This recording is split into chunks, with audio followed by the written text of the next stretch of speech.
fiquei consumido por isso, pela masturbação, pela pornografia e por sexo. Vivi minha vida inteira nesse vamos dizer, esse dilema. E eu vinha numa depressão muito grande em relação às minhas filhas. Como o senhor percebe o paciente que chega aqui em busca de ajuda por causa de dependência sexual? Essa questão da compulsão sexual, o paciente normalmente vem porque o nome está ligado à questão da sexologista ao sexual, mas na verdade eles são mais pacientes psiquiátricos. Tanto é que 34%, 36% dos pacientes com compulsão sexual eles sofrem do transtorno obsessivo compulsivo, chamado TOC. O que seria um transtorno compulsivo? É quando a pessoa não controla o corpo dele. Então a compulsão é quando está na instância do corpo. Aí na obsessão há um descontrole na própria mente.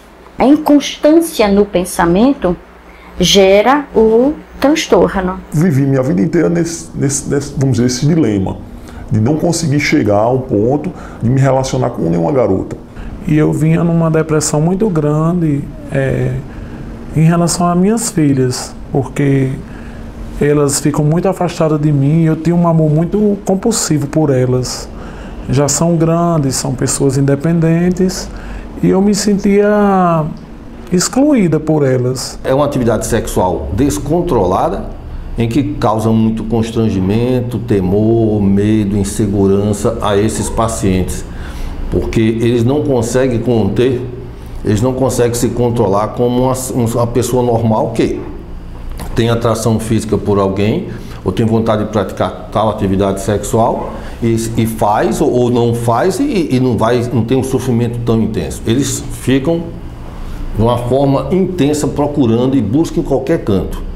Eu tenho casos de pacientes que vão a procurar garotos de rua, viciados em crack. O meu fundo de poço foi quando eu comecei a sair, a caçar no meio da rua. Além disso, eu comecei à noite a ir na rua, ir atrás de flanelinha, de drogado, de gente na rua para fazer sexo. Perceber que sua libido está indo além do normal. A compulsão sexual, ela inicia no fim da adolescência e início da idade adulta. Depois eles vão vendo que eles não têm o controle quando ele conversa com outras pessoas. Desde pequeno eu sempre tinha um padrão de fantasiar e de me masturbar. Mas com os 16 anos de idade, quando eu consegui ter acesso à internet, eu comecei a ter padrões de ver pornografia. Normal para um menino dessa idade, 15, 16 anos. Só que o que começou normal, sei lá, meia hora, 40 minutos de ver, começou a aumentar. Com o tempo foi aumentando, passava 2, 3 horas, 4 horas da manhã, amanhecia o dia. Comecei a faltar a aula e com o tempo já não me satisfazia mais só isso. Comecei a marcar uns salas de bate-papo, marcar com pessoas, homens, para fazer sexo. Eu marcava com eles e não ia. Só que com o tempo eu comecei a marcar e ir. Os anos se passaram e comecei esse padrão de marcar, além da pornografia, da masturbação, eu marcava pessoas para fazer sexo e depois me arrependia. Vinha um remorso, um desespero, porque eu tinha feito aquele arrependimento. E começou a ficar mais recorrente. Tinha dias que eu marcava com 2 pessoas, 3 pessoas, saía com elas, depois voltava para casa para ver pornografia. O primeiro passo, sem dúvida, ele está motivado, ele reconhecer que modificou, que não está normal. Com o passar do tempo, eu comecei a notar que isso era uma coisa mesmo que não estava normal em mim, pois eu não conseguia manter relacionamentos. E comecei a frequentar o DASA, por esse amigo que me falou sobre o programa, e que esse problema meu era um problema que estava enquadrado nos problemas que são abordados no DASA, que era a parte da anorexia. O problema que eu apresentava no início era que eu tinha uma grande dificuldade de manter um relacionamento com alguém. Eu era uma pessoa muito tímida, não conseguia, assim, conversar com garotas a respeito de situações amorosas. Eu sentia muito a indiferença delas comigo, porque eu me separei, eu me casei muito jovem, com 15 anos, fui mãe muito jovem, aí passei 22 anos casada, aí me separei, mas essa separação não me atingiu tanto assim. O que me atingiu foi elas, depois de um certo tempo, se distanciarem de mim. E com o tempo eu tive uma melhora grande e consegui inclusive arranjar uma pessoa, mas infelizmente após eu arranjar essa pessoa, que há 3 meses eu estou convivendo com ela, eu passei a apresentar outro problema, que no caso é um ciúme, vamos dizer assim, possessivo. Mas isso te traz algum problema no campo sexual, essa possessividade, essa coisa do ciúme?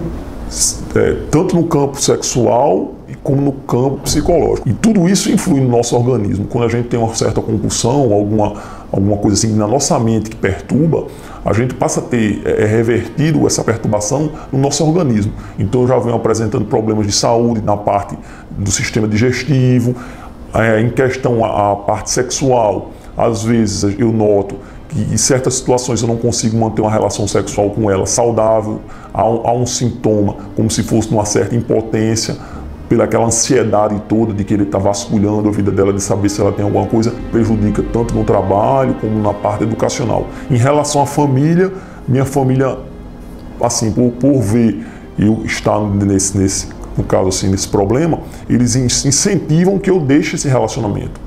Eles dizem que não é bom para mim, mas se eu, por um lado, for ver que esse relacionamento não vai ser bom para mim, então, de outra forma, vai ser ruim, porque eu não vou conseguir arranjar ninguém. Teve alguma história de violência, algo muito arriscado, que você sabia que estava correndo assim? Sim, eu coloquei no meu carro três rapazes no meu carro, que eu não conhecia.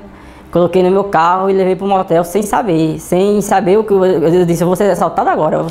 Mas a fissura, a vontade de fazer sexo, a imaginação, a fantasia era tão grande que mesmo assim eles foram para o motel, usaram drogas lá no motel e mesmo assim eu ainda fiz sexo com eles e depois me arrependi e o risco que eu ia correr de ser assassinado, de ser assaltado.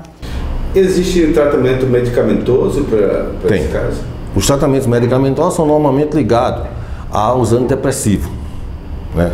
Os inibidores seletivos de captação de serotonina, que a gente chama, né? São os medicamentos muito bons na depressão, por exemplo, né? Então também atua bem aí. Tem os estabilizadores de humor e, claro, uma psicoterapia. Lembrar que esses medicamentos, eles na verdade, eles não param com a doença, eles controlam. Na verdade eles controlam, não tem para parar definitivamente o tratamento.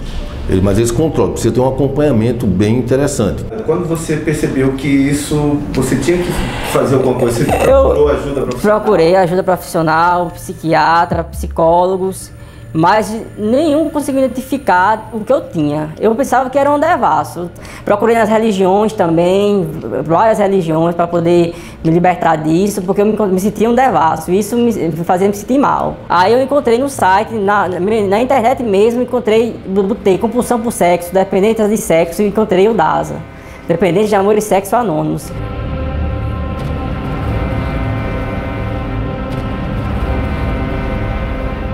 Esses grupos organizados, tipo Alcoólicos Anônimos, Compulsivos Anônimos, é realmente eficaz essa reunião, discutir em grupo seus problemas?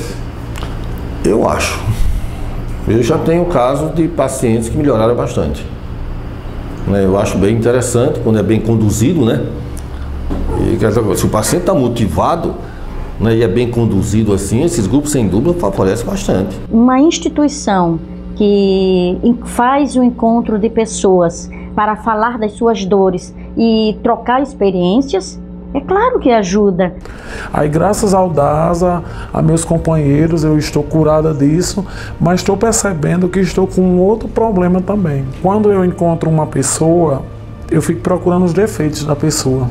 Como é que você está se sentindo hoje? Você teve recaída? O que acontece hoje com você? Olha, eu estou em recuperação, eu já consigo passar meses fora de todos os meus padrões, sem me masturbar, sem sair, sem ver pornografia, mas eu ainda recaí uma vez, ainda nesses 4 meses, 5 meses, os últimos 5 meses recaí uma vez. Agora eu estou notando também que na minha vida está um imã para atrair pessoas problemáticas, ou talvez a problemática sou eu, que fico vendo esses problemas nas pessoas. A minha experiência de vida aqui no DASA O bom é porque eu noto que não só eu, mas como outros colegas aqui compartilham do mesmo problema. E a gente escutando os depoimentos dos colegas aqui na sala de reuniões, a gente nota que isso é uma coisa mesmo nossa, uma coisa do psicológico nosso. E o que eu busco aqui é isso. Como eu já me curei de uma coisa, eu tenho certeza que, junto com nossos companheiros, que cada dia vem aumentando mais, que todos os meus problemas vão ser resolvidos aqui.